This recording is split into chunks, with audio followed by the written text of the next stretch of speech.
안녕하세요, 여러분. 오늘은 6번째 시간으로 학교 조직과 문화에 대해서 이야기해 보고자 합니다.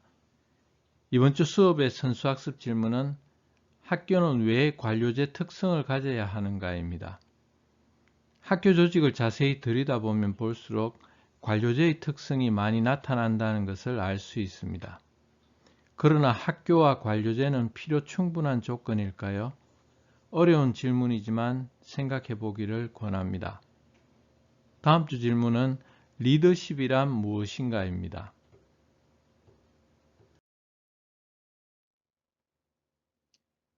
지난 시간의 질문은 병원과 학교의 공통점과 차이점에 관한 질문이었습니다. 나의 의견을 이야기하겠습니다. 병원과 학교는 우선 둘 다 인간이 만든 행정조직 오르간입니다. 그리고 인간을 대상으로 하지만 차이점은 병원은 육체, 교육은 내면을 다룹니다. 두 번째로 생명 또는 삶과 관련이 있습니다. 병원은 직접적으로, 학교는 간접적으로. 세 번째로 의사와 교사가 전문직이라는 데 공통점이 있습니다. 차이점은 의사와 교사의 직업관입니다. 학교와 병원은 학생과 환자에 대한 접근 방식의 차이가 있습니다. 병원에서는 진단을 통해 진료하고 처방을 내립니다. 학교는 의무교육이며 학교, 교사, 반, 친구들을 선택할 수가 없습니다. 다섯 번째는 목적의 차이입니다. 병원에서는 치료가 목적인데 반해 학교에서는 변화나 개선이 목적입니다. 지난 시간에 조직의 유형을 살펴보았습니다.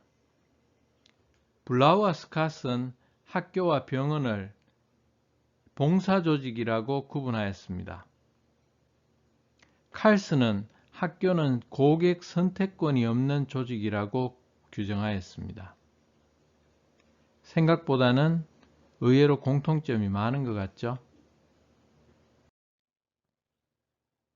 지난 시간엔 교육 조직에 관해서 살펴보았는데요. 오늘은 학교 조직과 문화에 대해서 이야기하고자 합니다. 이 시간에는 교육 조직의 구조를 네 가지 측면에서 살펴보겠습니다.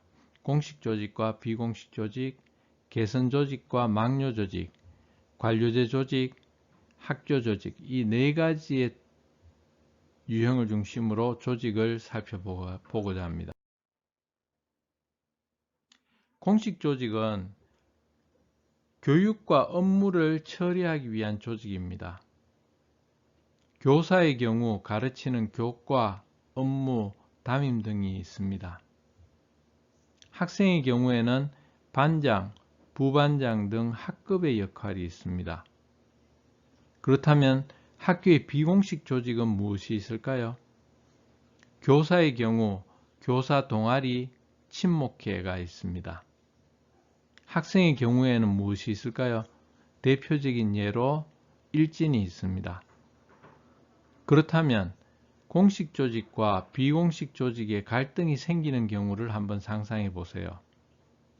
학생의 경우 학급 반장과 일진 중 누구의 영향력이 더 큰지를 생각해 보기 바랍니다.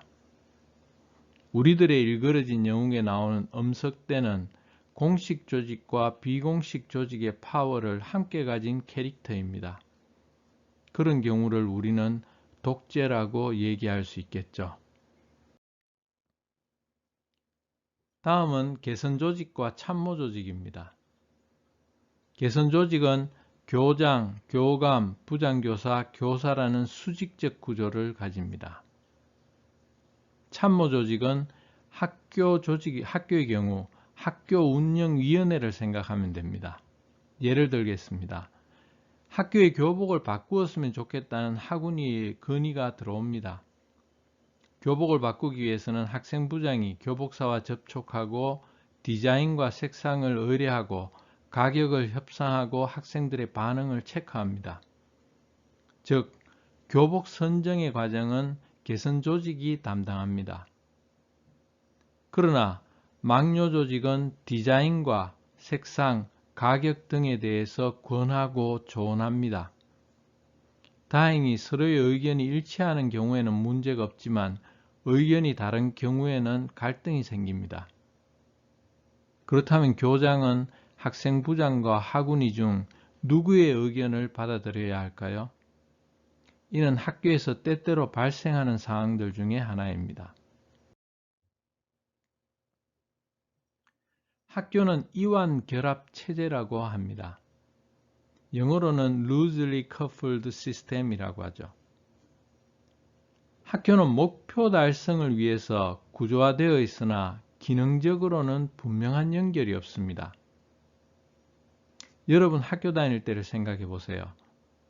담임교사나 교과교사가 갑자기 병으로 인해 결근하는 경우 원래 수업을 대신하여 다른 교사가 들어오지만 대부분의 경우 자습을 합니다. 이것은 학교의 수업이 명확한 기능적 연결이 없음을 잘 나타냅니다. 학교는 또한 조직화된 무정부 조직이라고 이야기합니다. 목표가 불분명하고 수시로 변합니다. 검증되지 않은 다양한 교육 방법과 교육 기술이 활용됩니다. 이것은 수업에 참여하는 교사들이 다양하다는 것을 의미합니다. 학교의 교사들이 외에 외부에서 오는 강사들을 생각해 보면 있죠.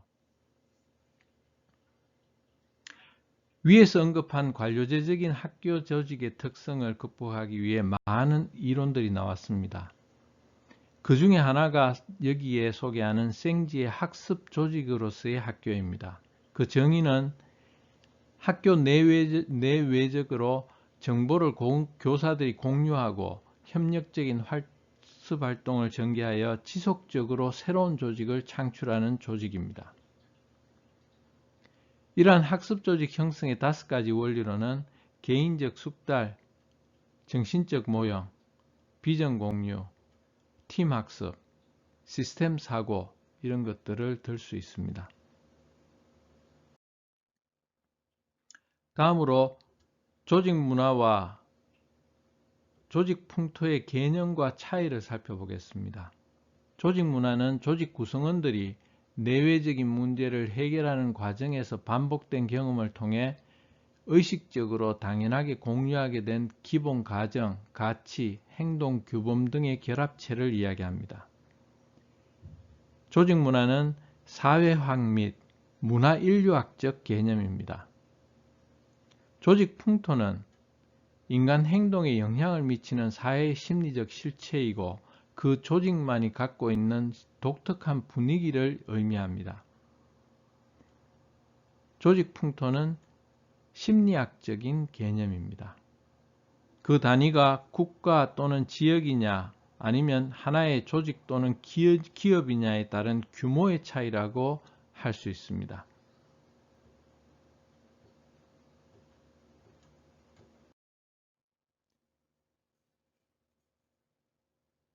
스타인호프와 오웬스는 공립학교 문화를 4가지로 분류하였습니다. 가족문화, 기계문화, 공연문화, 공포문화. 여러분이 다녔던 학교의 분위기를 떠올려 보면서 나의 모교는 어디에 해당되었는지 한번 생각해 보기 바랍니다.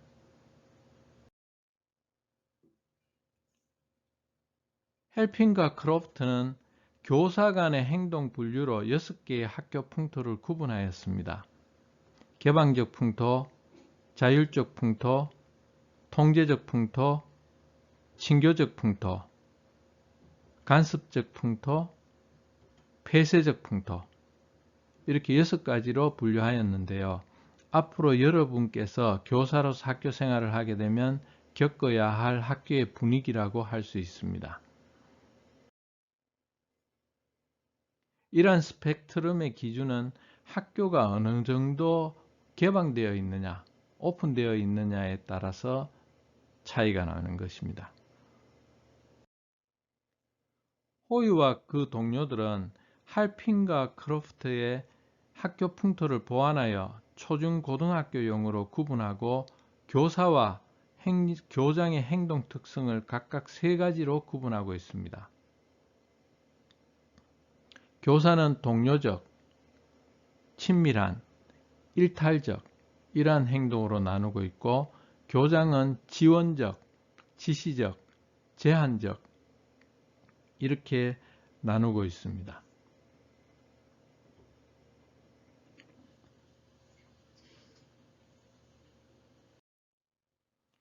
마일즈는 아그리스의 조직 건강이란 용어를 아래와 같이 학교에 처음 적용하였습니다.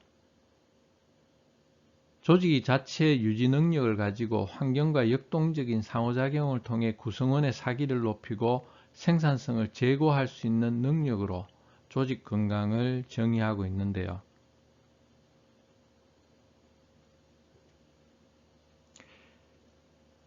이러한 조직 건강이라는 용어를 처음 사용한 사람은 아그리스입니다.